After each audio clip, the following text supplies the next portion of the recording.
بسم الله الرحمن الرحيم sida aad la socotaan baryahan waxay dawladda Puntland ay ku mashquulsanayd sidii isbedelka ku dhacay sarifka lacagaha ay wax uga qaban lahayd sida aad la socotaan shilinka waxa ku socda qiimo dhac muddooyinkii la soo dhaafay ku dhacayay uu ka soo bilowday inuu 22 halkii dollar uu ahaa muddadii u dambeysana uu sii gaaray ilaa 45 taas oo dhibaato badan u keentay bulshada danyarta ah xoogsatada ah ee ku qaadan jirtay shilinka Soomaaliga ah lacagta dhididkooda arintaasi waxa ay abuurtay kalsooni darro ka timid macaamilka shilinka iyo ku dhaqankiisa iyo isagoo dawladdu ay xakameyntiisu ay ku adkaatay daraasad badan oo lala kaashaday aqoonyahan iyo gudiyo fara badan waxa dawladda u soo baxday meelaha dhibahu ka jira inay tahay ku wareegida lacagta iyo sida ay dawladdu u dhexmarto oo ahayd inay 30% ay dekada ku qaado arintaas waxay dawladdu uga gol lahayd in la xakameeyo qiimo dhaca shilinka ku dhacaya iyo lacagta badan ee soo galaysa deegaanada Puntland oo sababi karta qiimo dhacu inuu sii socdo oo dadka reer Puntland wixii lacagtii gacantooda ku jirtay ay qiimo beesho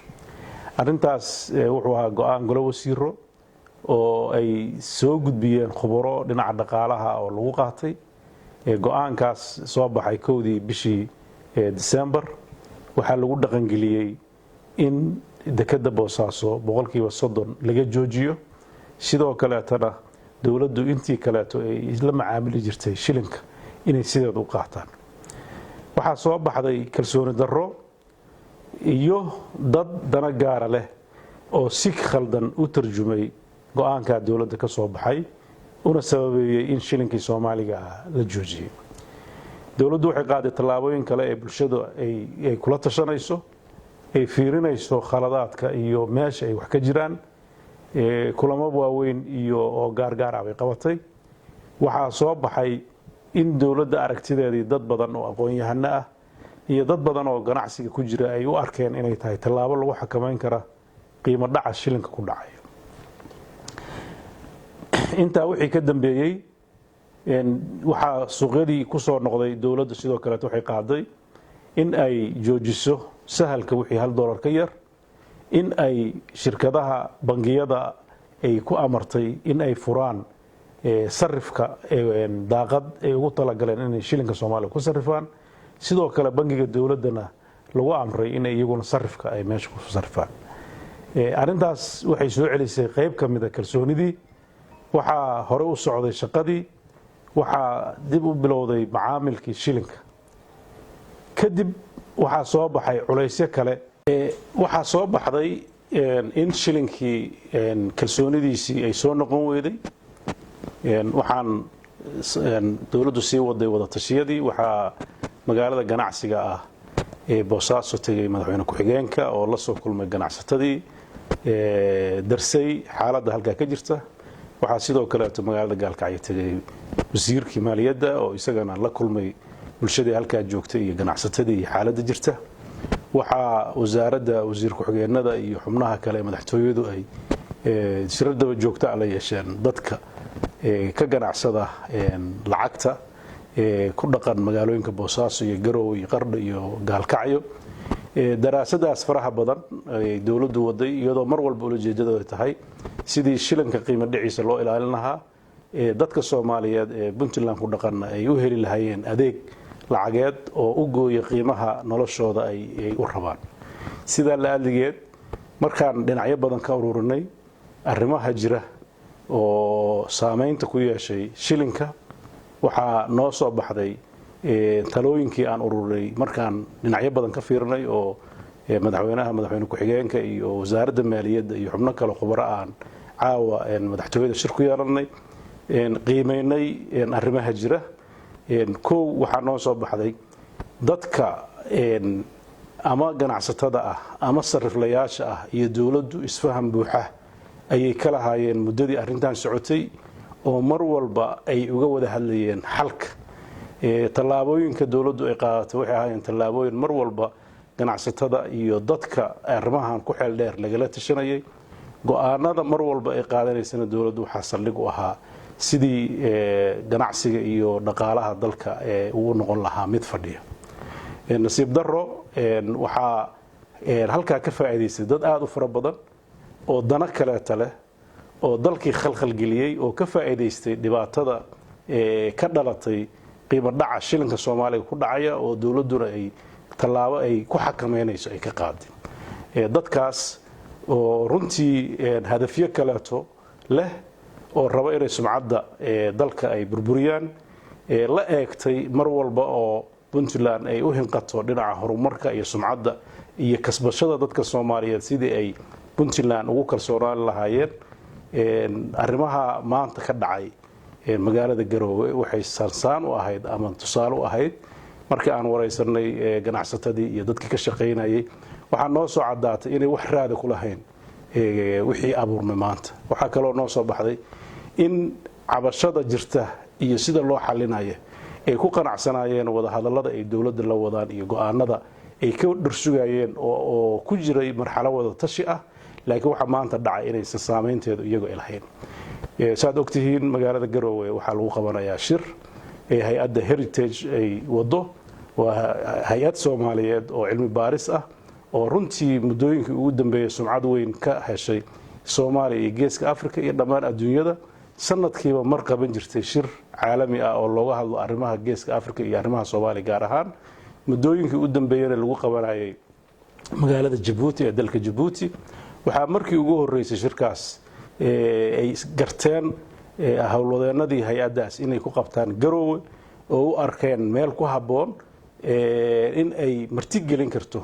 dad 300 oo qof kor u dhaafay oo Soomaali ah oo deegaano kala duwan ka kala yimid oo isugu jira madaxda sarsare ee dawladda federaalka ah madaxda maamul goboleedyada iyo wasiiro xildhibaanada labada aqal iyo dad kale oo fara badan oo siyaasiyiin iyo aqoon-yahan ah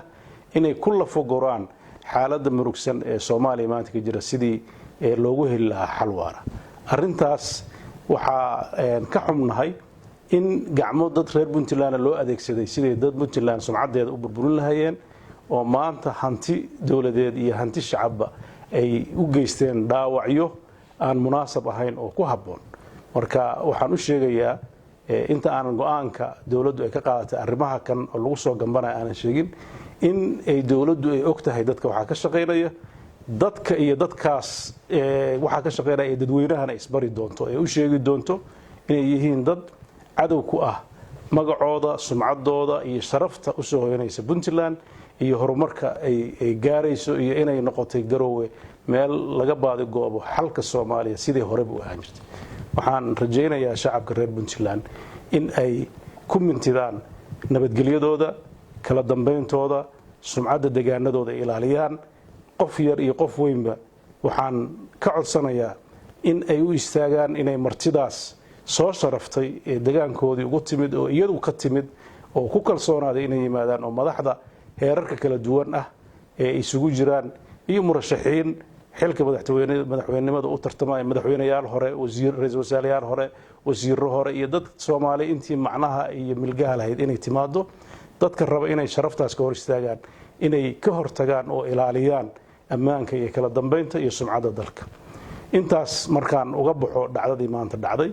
dabcan anagoo sii wadaynay wada hadalladaas iyo daraasadaas wixii ka soo baxay waxaa noo soo baxday inaan shacabka iyo dadka danaha dadka haya ee ganacsatada ah ee sariflayaasha iyo bulshada inteeda kaleeto cabashadii xaqiiqiga ahayd ee ka dhalatay kalsooni darrada arrintaa dhalasay oo markii horena loo qaatay go'aan aan islahayn ha lagu xakameeyo burburka ku dhacay shilinka Soomaaliya laakiin si xun intii loo turjumay ay ka dhalatay kalsooni darro inaan kalsooni darradaas wax ka qabanno kalsooni darradaas waxay dawladdu go'aan ku qaadatay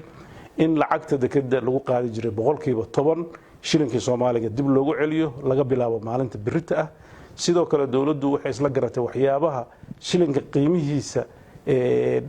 ridaayay waxa kamid ah markaan wareysanay dadkii arrimaha ka shaqeyn jiray inay tahay dadkii oo u wareegay lacagta elektrooniga ah oo isticmaalka shilinka uu yaraaday taa naftirkeeda markii horena waan arkaynay xulooshii hore aan qaadanay oo ah in $1 wixii ka yar aan lagu gadi jirin waxaa soo baxday inaysan kaafi ku ahayn inuu shilinku qiimihiisu uu soo noqdo iyo baahidiisii sidaa la adligeed dowladdu iyadana waxay qaadatay boqolkiiba $10 iyo wixii ka yar inaan lagu adeegan karin electroniga oo $10 iyo wixii ka sarreeya kaliya lagu adeegan karo shirkadaha ka shaqeeya iyagoo ku mahadsan siday dowladda ula shaqeeyeen naga aqbaleen go'aankii hore oo $1 ahaa naga aqbaleen inay furaan qayb electroniga oo shilinka Soomaaliga ah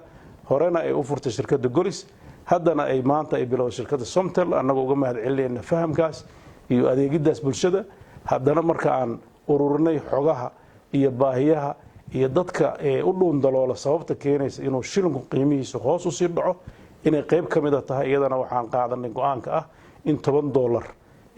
iyo wixii ka hooseeya aanan lagu adeegsan karin arrimaha la yiraahdo isku dirka lacagaha dadka marka waxaan rajaynayaa inay go'aanadaasi ay noqdaan kuwo dhaqan gala oo bulshada Soomaaliyeed ay u hoggaansamaan labada qodob ugu muhiimsan waxa weeye in boqolkiiba 10 dekada lagu qaado in $10 iyo wixii ka yar $10 wixii ka yar aan la isticmaali karin oo ah electroniga marka waxaan u rajaynayaa bulshada Soomaaliyeed iyo dadka reer Puntland waxaa jiri doona awaamiir kale oo aan dadka ay khusayso fari doono ha ahaato shirkadaha isgaarsiinta oo arrimaha qaabilsan ha ahaato xawaaladaha ha ahaato dadka sariflayaasha iyo dawladda qeybaheeda kaleeto laakiin hadalkan waxa weeye waa hadalka caamka oo dadka ugu talagalnay dhaqangelintiisa ay soo u fulayana waxa jira guddi joogto ah oo la socda mar walba isbedelka ku imaanaya arrimahaas waxaase uga baxaya hadalkayga in dadka ku dhex dhuumanaya dareenka dadka iyo cabashadooda dadkeena waan uga mahad celinaynaa inay cabtaan waan uga mahad celinaynaa inay dareenkooda noo soo gudbiyaan waan uga mahad celinaynaa dadka arrimahaas khuseeya inay dawladda la soo xiriiraan shirarka ugu yaraan ka soo qayb galaan aaraadooda noo dhiibtaan taladooda ay nagu biiriyaan go'aankana aan ku qaadano macluumaadka aan ururinay waxaan rajaynayaa dadka reer Puntland waxa anagu aan qaadanayna waa wax dantooda ku jirto oo sida aan u aragnay oo tala ku timid haddii wixii aan qaadano ay tala ka soo noqoto ama aragti kale ka soo noqoto waxaan rajaynaynaa wadooyinka saxda inay dawladda u soo maraan sida haddaba dadka wanaagsan arrimahaas khuseeya ay ugu soo mareen waxaan rajaynaynaa dadka Puntland inta xun oo danaha kale ka shaqeynaysan inay iska qabtaan Puntland way dhaqaaqday hore u soconaysaa iyada oo udub dhaxaad u ah dhismaha dawladda Soomaaliyeed oo hanata guud ahaan dalka